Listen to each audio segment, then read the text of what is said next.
श्री गणेश भगवान की जय। उमापति महादेव की जय। अम्बे मैया की जय। राधा कृष्ण भगवान की जय। श्री राधे श्री राधे। श्रीमद् भागवत गीता के 5वें अध्याय का महात्म्य वह साथ सुनिएगा। जय श्री हरि की जय। ओम श्री परमात्मे नमः।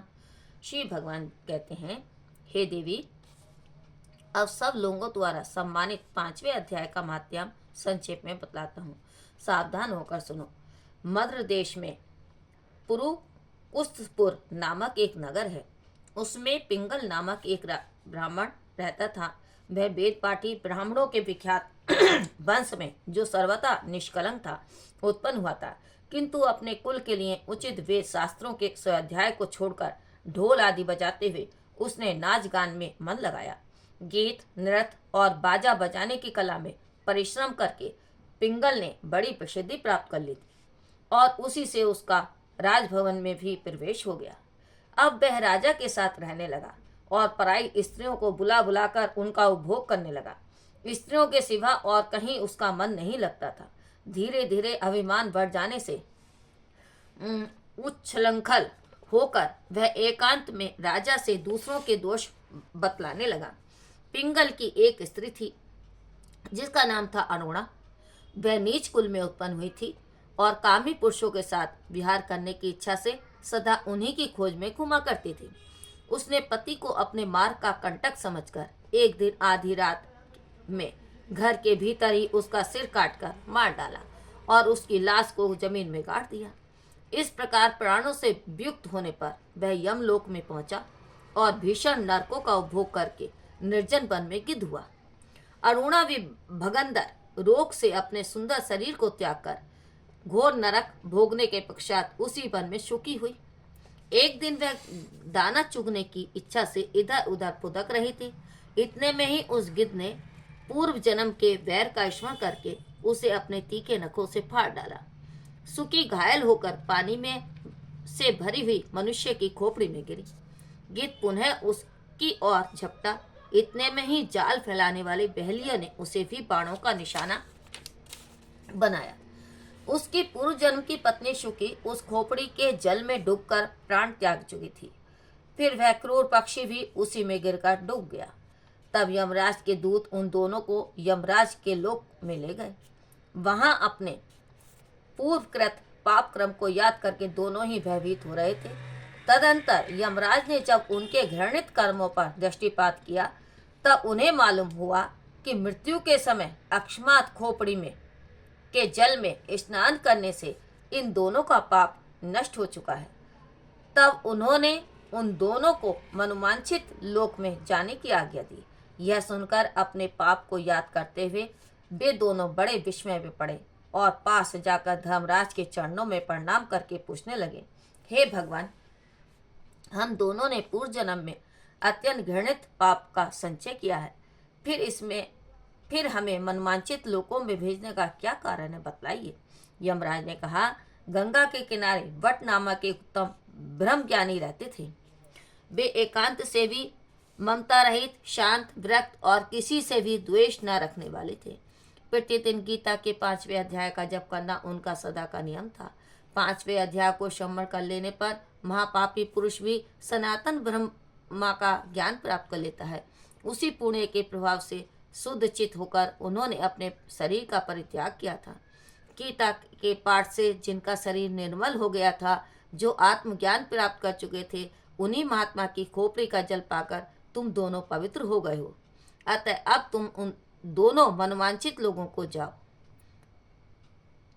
क्योंकि गीता के 5वें अध्याय का के माध्यम से तुम दोनों शुद्ध हो गए हो।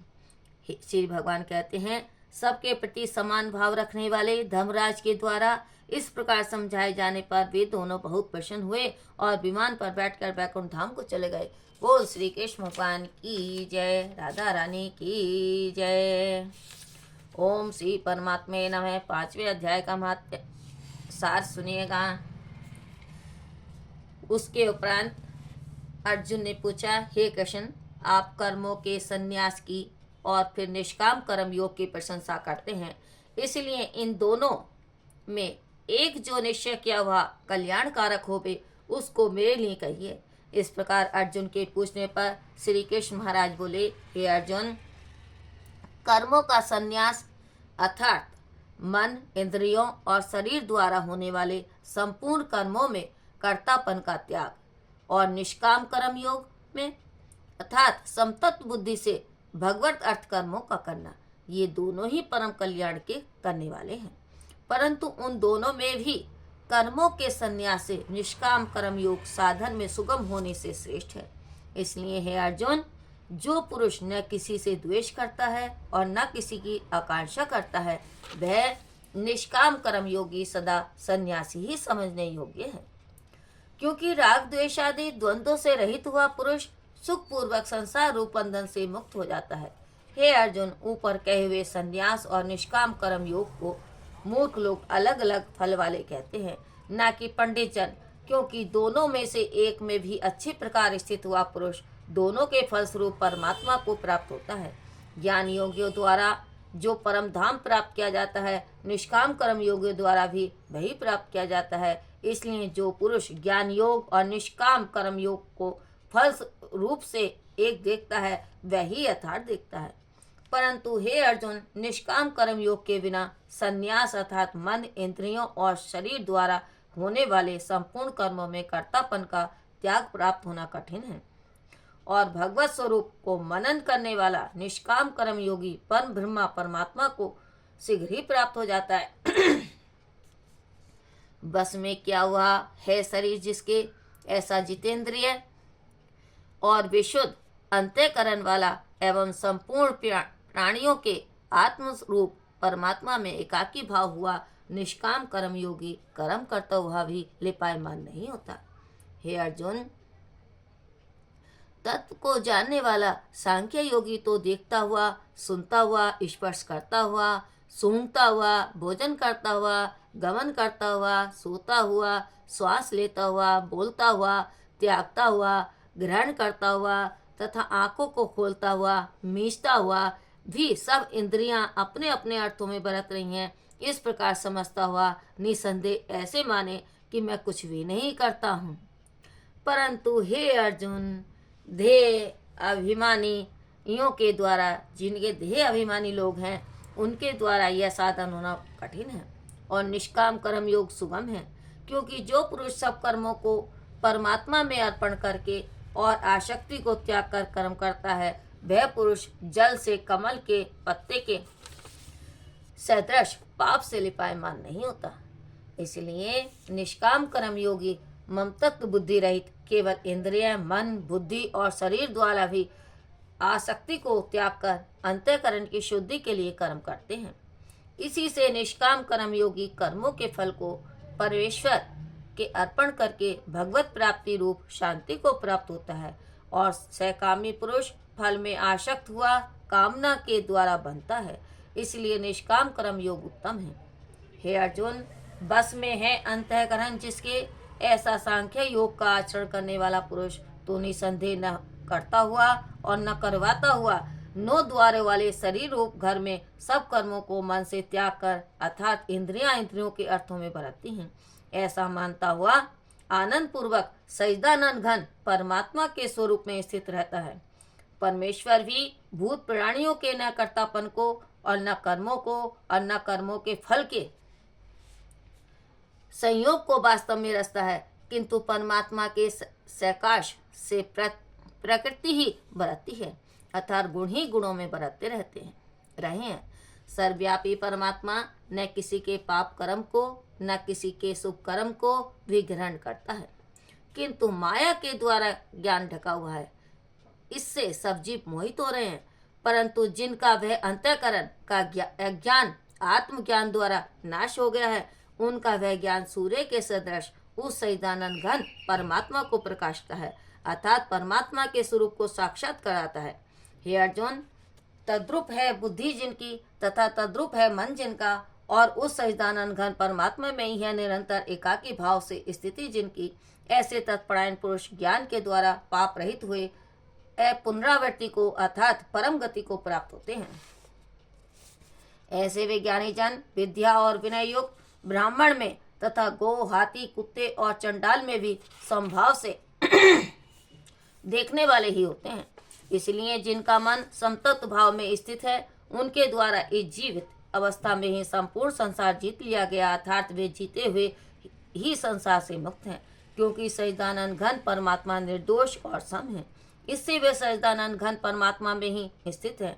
जो पुरुष प्रिय को अर्थात जिसको लोग प्रिय समझते हैं, उसको प्राप्त होकर हर्षित नहीं हो, उस अप्रिय को अर्थात जिसको लोग अप्रिय समझते हैं, उनको प्राप्त होकर उद्वेगवान न हो, ऐसा स्थिर बुद्धि, संचय रहित ब्रह्मवेता पुरुष सच्चिदानंद घन परम ब्रह्मा परमात्मा में एकाकी भाव से नित्य स्थित है। बाहर के विषय में अर्थात सांसारिक भोगों में आसक्ति रहित अंतःकरण वाला पुरुष अंतःकरण में जो भगवत ध्यान जनित आनंद है, उसको प्राप्त होता है, और वह पुरुष सच्चिदानंद घन पर ब्रह्मा परमात्मा रूप योग में एकाकी भाव से स्थित हुआ अक्षय आनंद को अनुभव करता है। जो यह इंद्रिय तथा विषयों के संयोग से उत्पन्न होने वाले सब भोग हैं, वे यदि विषयी पुरुषों को सुख रूप भासते हैं, तो भी निसंदेह दुख के ही हेतु हैं और आदि अंत वाले अर्थात अनित्य इसलिए है। अर्जुन, बुद्धिमान विवेकी पुरुष उनमें नहीं रमता। जो मनुष्य शरीर के नाश होने से पहले ही काम और क्रोध से उत्पन्न हुए वेग को सहन करने में समर्थ है, अर्थात काम क्रोध को जिसने सदा के लिए जीत लिया है, वह मनुष्य इस लोक में योगी है और वही सुखी है। जो पुरुष निश्चय करके अंतरात्मा में ही सुख वाला है और आत्मा में ही आराम वाला है, तथा जो आत्मा में ही ज्ञान वाला है, ऐसा वह सच्चिदानंद घन परब्रह्म परमात्मा के साथ एकाकी भाव हुआ सांख्य योगी शांत ब्रह्म को प्राप्त होता है। नाश हो गए हैं सब पाप जिनके तथा ज्ञान करके निर्वत हो गया है संचय जिनका, और संपूर्ण भूत प्राणियों के हित में है रति जिनकी एकाग्र हुआ है भगवान के ध्यान में चित्त जिनका, ऐसे ब्रह्मवेता पुरुष शांत परब्रह्मा को प्राप्त होते हैं। काम क्रोध से रहित जीते हुए चित्त वाले परब्रह्म परमात्मा का साक्षात किए हुए ज्ञानी पुरुषों के लिए सब ओर से शांत परब्रह्म परमात्मा ही प्राप्त है। हे अर्जुन, बाहर के विषय भोगों को न चिंतन करता हुआ बाहरी त्याग कर और नेत्रों की दृष्टि को भ्रकुटी के बीच में स्थित करके तथा नासिका में विचरने वाले प्राण और अपान वायु को सम करके जीती हुई हैं इंद्रियां, मन और बुद्धि जिसकी, ऐसा जो मोक्ष परायण मुनि इच्छा, भय और क्रोध से रहित है, वह सदा मुक्ति है। और हे अर्जुन, मेरा भक्त मेरे को यज्ञ और तपों को भोगने वाला और संपूर्ण लोगों के ईश्वर को अभी ईश्वर तथा संपूर्ण भूत प्राणियों का सुहृदय अर्थात स्वार्थ रहित प्रेमी, ऐसा तत्व से जानकर शांति को प्राप्त होता है और सच्चिदानंद घन परिपूर्ण शांत ब्रह्म के सिवा उसकी दृष्टि में और कुछ भी नहीं रहता, केवल वासुदेव ही वासुदेव रह जाता है। बोल श्री हरि की जय। जय भगवत गीते, जय भगवत गीते, हरि कमल विहारणे सुंदर सुपुनीते। जय भगवत गीते, कर्म सुमर्म प्रकाशने कामा शक्ति हरा, तत्व ज्ञान विकासिनी विद्या ब्रह्म परा। जय भगवत गीते, निश्चल भक्ति विधायिनी निर्मल मलहारी, शरण रहस्य प्रदायिनी सब विधि सुखरी।